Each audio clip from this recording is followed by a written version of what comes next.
اصحابي صباح الخير عليكم. حلقه جديده من حلقات شقاوتنا، شقاوة شطار. يوم جديد، اصحاب جداد، مغامره جميله جدا النهارده، وهنستفيد كمان معلومات مهمه جدا. خلونا نبتدي على طول دلوقتي فقراتنا وشقاوتنا شقاوة شطار.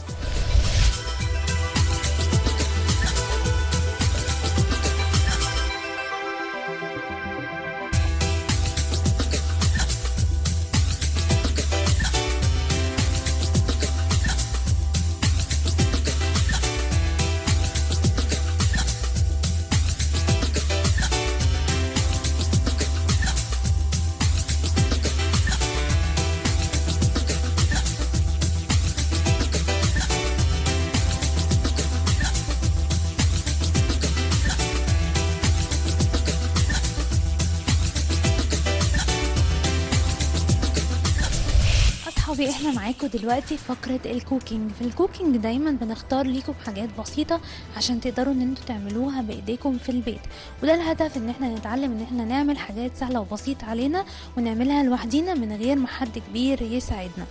دايما اصحابي الصبح بيقولوا لي احنا مش بنحب نعمل سندوتشات او مش بنحب ناكل الفطار بتاعنا. ده طبعا غلط جدا، لان الفطار وجبة رئيسية واساسية ومهمة جدا في اليوم، لانها بتدينا طاقة ان احنا نلعب وان احنا نجري وان احنا نعمل نشاطات كتير جدا. لو اللي هيروح يلعب رياضة او اللي عنده كلاس او اللي عنده اي حاجة ممكن يعملها، لازم يكون فطران كويس جدا.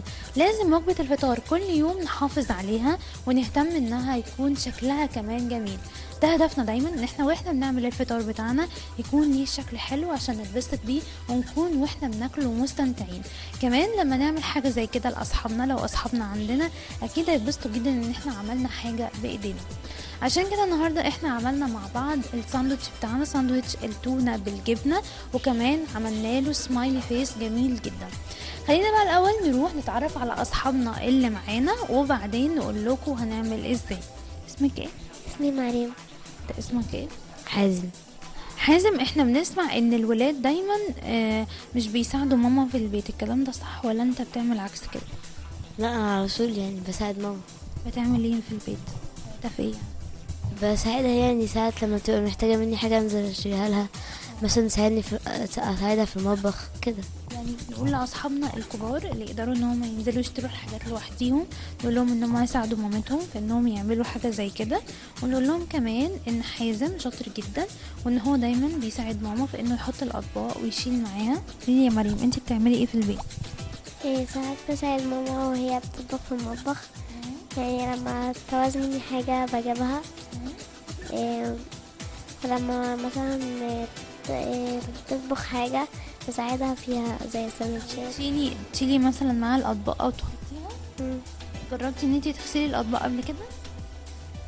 يعني كانت مرة كده جربتي، عجبتك ولا لقيتيها صعبة؟ لا، يعني هي مش صعبة اوي. كويس، جميل. يعني مريم قالت لنا معلومة ان غسيل الاطباق مش صعب. ممكن اصحابنا البنات الكبار شوية اللي يقدروا ان هم يغسلوا الاطباق يجربوا كده يتعلموا، عشان احنا لما بنساعد ماما بتكون مبسوطة جدا مننا، لان احنا عايزين نعمل حاجة ونكون معاها ونساعدها. طيب احنا النهارده لما هنعمل الساندوتش، طبعا مريم وحازم هيساعدوني في ان انا نعمل ساندوتش جميل، كل واحد هيعمل الساندوتش بتاعه بايده. لكن خلوني اقول لكم ايه اللي احنا هنحتاجه في الساندوتش ده. احنا هنحتاج اول حاجه التوست، ده الاساسي اللي احنا بنعمل بيه الساندوتش. كمان هنحتاج جبنه، والجبنه دي هنقطع عليها قطع صغيره جدا من الزيتون. وبعدين هنحتاج كمان التونه اللي معانا قطعنا برضو عليها قطع صغيرة جدا من الزيتون زي ما احنا شايفين كده. هنحتاج كمان زيتون متقطع حلقات، وده بيكون جاهز، بنشتري جاهز كده. ممكن كمان نحتاج طماطم متقطعة حلقات رفيعة عشان نعمل سمايلي فيس زي ما قلت لكم. طيب هنعمل ايه؟ هنجيب التوست، هنجيب كل حد من اصحابي مريم وحازم هيجيبوا قطعتين توست هيحطوهم في الطبق. وبعد كده هنجيب حاجة مدورة، اوكي، ونقطع التوست كده عشان نعمل التوست يكون مدور. اول قطعة توست هنحط عليها التونة، نحط منها طبقة كويسة من التونة، وبعدين نرجع نحط طبقة توست تانية نحط على وشها الجبنة بالزيتون اللي احنا مجهزينها، وبعدين هنبدأ ان احنا نعمل بقى العينين والمناخير والبق بتاع السمايلي فيس عشان يكون الساندوتش بتاعنا جاهز. خلونا نبتدي على طول دلوقتي مع مريم ومع حازم ونشوف الساندوتش بتاعنا بعد ما يخلص هيبقى عامل ازاي.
احنا كده خلاص خلصنا شكل السمايلي فيس اللي عملناه على الساندوتش اللي معانا.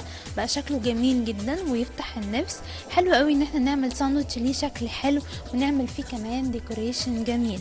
طبعا احنا عارفين اهمية التونة، فيها اوميجا 3 ودي مهمة جدا عشان بتقوي الذاكرة وبتدينا طاقة كبيرة جدا لينا. والجبنة طبعا بناكلها كبروتين مهمة جدا لينا. وكمان لما عملنا لها الشكل الجميل بتاع الطماطم وبتاع الزيتون، الطماطم طبعا فيها فيتامينز كتير مهمة لجسمنا. بعد ما خلصنا الساندوتش بتاعنا اكيد بقى مجهودنا اننا نعمل ساندوتش دي هتبقى حاجة جميلة جدا. كمان لو حد من اصحابنا عندنا وعملنا لهم الفكرة دي اكيد كانوا هيبقوا سعداء بينا جدا. كده ممكن بعد ما نخلص فقرتنا اكيد اصحابي اللي بيشوفوني دلوقتي يقوموا يعملوا ساندوتش زيه، هيبقى سهل عليهم ومش هيحتاجوا انه حد يساعدهم فيه خالص. كده خلصنا معاكم الساندوتش التونة بالجبنة. طبعا انا بشكر مريم وبشكر حازم اللي كانوا معايا النهاردة، وكمان هنسيبكم دلوقتي ونروح نشوف فقرة تانية من فقرات شقاوتنا شقاوة شطار.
اصحابي، احنا معاكم دلوقتي في فقرة الهاند كرافت، والنهاردة في الهاند كرافت هنعمل حاجة كلنا بنحبها، ديكور جميل ممكن نحطه في اوضتنا، ممكن نحطه في الكلاس بتاعنا.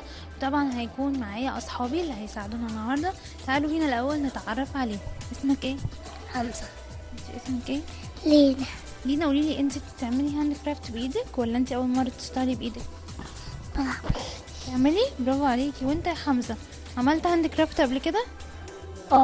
برافو. انا اصحابي شاطرين جدا النهارده ودايما بيشتغلوا بيعملوا هاند كرافت، فهم انا مبسوطه قوي ان هم معايا، والنهارده هيساعدوني في اننا نعمل الورده دي اللي معانا دي. الوردة اللي معانا دي حلوة جدا. ليه بقى؟ لان احنا ممكن نستخدمها ديكوريشن جميل في اوضتنا، ممكن نعملها على الديكور بتاع اوضتنا عشان نحطه فيه، ممكن نعملها كمان نعمل اعداد كبيرة جدا ونعملها في الكلاس بتاعنا. قديه هيبقى شكلها حلو وتبقى لطيفة. احنا ممكن نشتريها كمان من المكتبة، لكن احنا لما بنعمل الحاجة بايدينا بتكون اكيد احلى كتير. والاحلى كمان اننا نعرف كل اصحابنا اللي معانا ازاي يعملوا حاجة زي كده، يتبسطوا كمان لما يلاقونا احنا اللي عاملينها. طيب عشان نعمل الوردة دي هنستخدم ايه؟ ده اللي احنا هنقوله دلوقتي. احنا هنستخدم كوباية بلاستيك كده صغيرة، دي بتكون موجودة في السوبر ماركت، ممكن نلاقي منها كمان عندنا في البيت. الكوباية دي ساعات كتير جدا بنجيب فيها الايس كريم، ممكن بقى اي حاجة بالشكل دوت هتبقى جاهزة عندنا. وبعدين هنجيب قطعة صلصال ونحطها جواها ونفردها فيها كويس جدا. وبعدين هنجيب قطعة ورق مقوى لونه اخضر، نقصها دايرة على قد الكوباية اللي معانا ونحطها جوه ونلزقها على الصلصال، تبقى شكلها كده ومن جوه عاملة كده. اوكي، بعد كده نجيب خلة السنان وبعدين نخرم كده من النص عشان يبقى فيه مكان عشان نحط الوردية بتاعتنا. اوكي تمام. هنحتاج ايه كمان عشان نعمل بقى الوردة؟ احنا عرفنا كده الفاز من تحت هيبقى شكلها عامل ازاي. طيب الوردة بتاعتنا دي بتتعمل من الجليتر فوم. الجليتر فوم بنلاقيه منتهى السهولة في المكتبة، زي ما احنا شايفين كده بنروح المكتبة ونطلب جليتر فوم بأي لون احنا عايزينه، وزي ما قلنا على حسب الديكوريشن بتاع المكان اللي احنا هنعمل فيه. احنا اخترنا الوردة لونها موف، وكمان اخترنا جليتر لونه اخضر عشان نعمل الفروع بتاعت الوردة زي ما احنا شايفين. طيب الوردة والفروع بتاعتها هتتثبت على ايه؟ هتتثبت على ستيكس ملونة كده بتيجي من المكتبة، ممكن تكون عندنا في البيت لو احنا بنعمل ارت كتير ممكن نلاقي منها عندنا، لكن لو احنا هنشتريها من المكتبة دي بمنتهى السهولة وكمان بكل الالوان اللي احنا بنحبها. اوكي، هنحتاج ايه كمان؟ هنحتاج قلم رصاص عشان نرسم على الجليتر فوم ده، نرسم شكل الوردة بتاعتنا، وعلى الجليتر فوم اللي لونه اخضر هنعمل الشكل بتاع الفروع ده. وهنحتاج مقص صغير بلاستيك عشان نقص عشان منعورش ايدينا. وكل الحاجات اللي احنا هنستخدمها دي هنلزقها، بس هنلزقها بايه؟ هنلزقها بالجلو او بالغيرة او باي حاجة تانية احنا عايزين نلزق بيها. لكن اصحابي اللي بيشوفوني مش هيستخدموا مسدس شمع، عشان مسدس شمع ممكن يلسع صوابعنا، ما بيستخدموش غير الكبار، واحنا لو هنستخدمه لازم يكون معانا حد كبير قاعد هو اللي يستخدمه بنفسه. اوكي، بعد ما هنخلص ونحط الوردة بتاعتنا جوه الفاز زي ما احنا عاملين، هنحتاج بقى نعمل لها شكل من بره كده جميل. طبعا نعمل الشكل ازاي ده عن طريق بقرة كده، بقرة ملونة دي بنلاقيها في المكتبة منتهى السهولة. البقرة دي معروفة انها بتزين الاشكال وبتعمل شكل لطيف قوي، دي غالبا بتكون موجودة في المكتبة، ممكن تكون كمان نسأل ماما ممكن نلاقيها عندنا في البيت. طيب ازاي هنعمل بقى الوردة؟ احنا بعد ما عملنا الفاز اللي هتحط فيها الوردة هنشوف مع بعض دلوقتي نرسم الوردة ونقصها، ونشوف ازاي كمان هنستخدم ان احنا نلزقها ونجهزها في النهاية.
احنا كده خلصنا مع بعض شكل الفاز بتاعنا، الوردة اللي احنا عملناها. كل الحاجات اللي احنا استخدمناها كانت حاجات سهلة جدا. كوباية بلاستيك حطينا جواها فوم او حطينا جواها صلصال، ولو هنحط صلصال نرجع نحط عليها قطعة من الورق المقوى اللي لونه اخضر، كأنها بالظبط كأنها مزروعة في ارض لونها اخضر. بعد كده الحاجات اللي احنا هنستخدمها الستيكس دي بتكون موجودة في المكتبة بسهولة. وبعد كده استخدمنا فوم جليتر لونه موف، فوم جليتر لونه جرين عشان نعمل الفروع بتاعه الشجر او الفروع بتاعه الوردة. قصينا وعملنا شكل الوردة اللي احنا محتاجينه، كمان قصينا شكل الفروع وبعدين لزقناها بالجلو عشان الجلو طبعا آمن علينا. بعد كده بدأنا ان احنا نزين شكل الفاز بتاعنا من تحت، ودي بكرة ملونة، دي بنلاقيها بكرة هدايا، دي بنلاقيها موجودة في المكتبة بمنتهى السهولة. كده احنا خلصنا الوردة بتاعتنا، لينا خلصت الوردة بتاعتها وحمزة كمان عمل الوردة بتاعته، شكلها جميل جدا عجبتني. وكده هم هياخدوها ويحطوها عندهم في اوضتهم او في الكلاس، شكل جميل جدا، ديكوريشن حلو، احنا اللي عملناه بايدينا اكيد هيبقى شكله حلو جدا.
صحابي احنا معاكم دلوقتي وفقرة الستوري النهاردة هنتكلم فيها عن موضوع مهم جدا. لكن قبل ما نبتدي الستوري مع بعض خلوني اعرفكم على اصحابي. انا معايا ادهم، معايا زيزو، معايا خالد، معايا يارا، ومعايا احمد.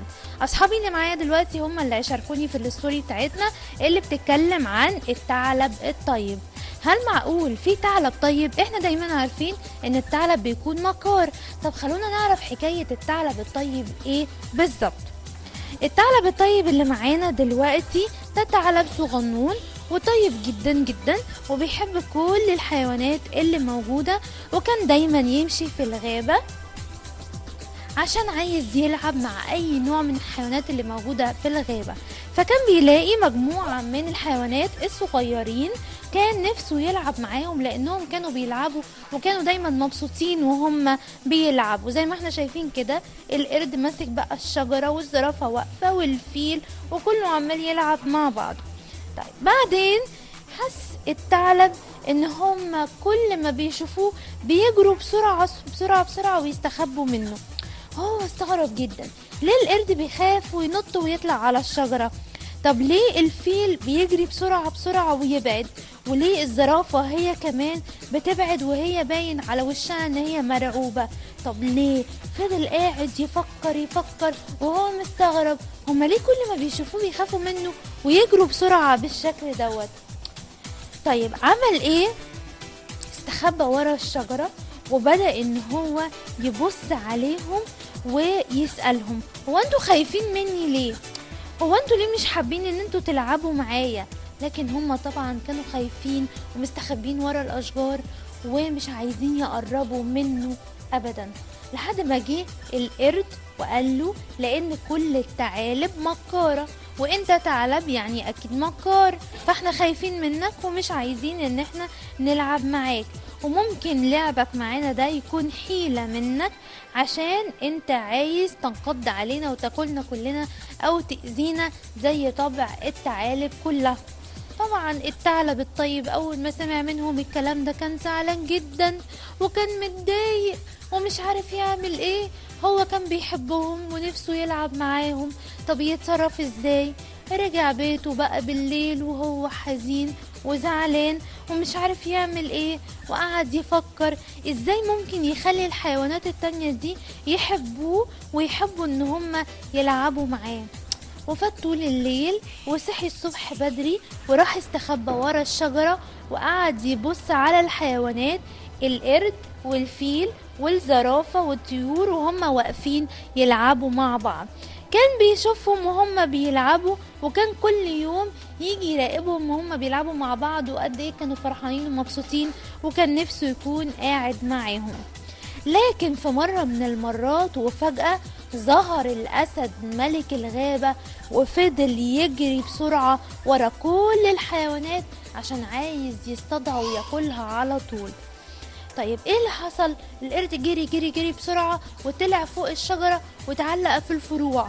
طيب وبعدين؟ والزرافة فضلت تجري بسرعة وبتستخبى قبل ما الأسد يحصلها عشان ياكلها.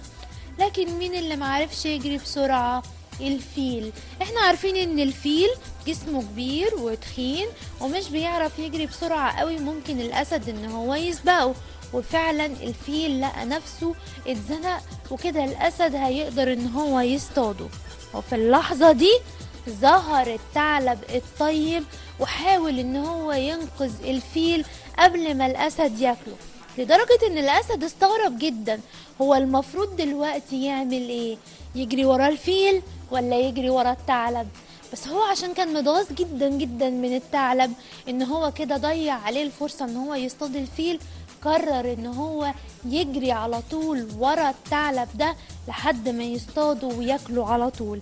لكن لما جري وراه الأسد ما كانش يعرف ان الثعلب بيحضر له فخ، وان دي حيلة هو بيعملها، واستخدم ذكائه واستخدم المكر بتاعه ان هو يوقع الأسد في شر أعماله.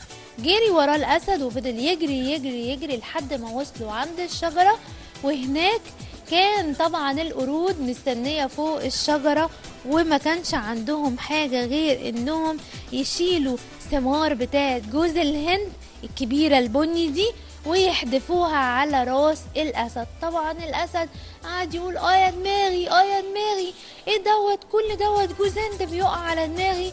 وطبعا قدر الفيل ان هو يهرب من الأسد، وكمان قدر الثعلب ان هو يهرب من الأسد بمنتهى السهولة، وده ليه؟ طبعا عشان ينقذ الفيل. بعد ما انقذ الفيل من الأسد وبعد ما الأسد عرف ان هو مش هيقدر يصطاد حد من الحيوانات كلها، كل الحيوانات فرحت جدا وكانت مبسوطة من الثعلب الطيب، وقرروا ان هم يلعبوا معاه. لكن قالوا له احنا هنلعب معاك لكن هناخد حذرنا منك. طب ليه؟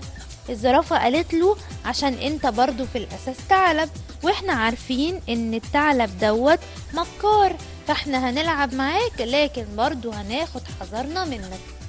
كده خلصت الحكاية بتاعتنا، حكاية الثعلب الطيب. اتعلمنا منها حاجة مهمة جدا، اننا نستخدم ذكائنا في اننا نطلع من المواقف الصعبة اللي ممكن تقابلنا، وكمان عرفنا حاجة مهمة اكتر، اننا لازم ناخد حذرنا كويس جدا. ما ينفعش اي حد يقول لنا كلام طيب نصدق الكلام بتاعه ونقول خلاص كده اللي قدامنا ده طيب.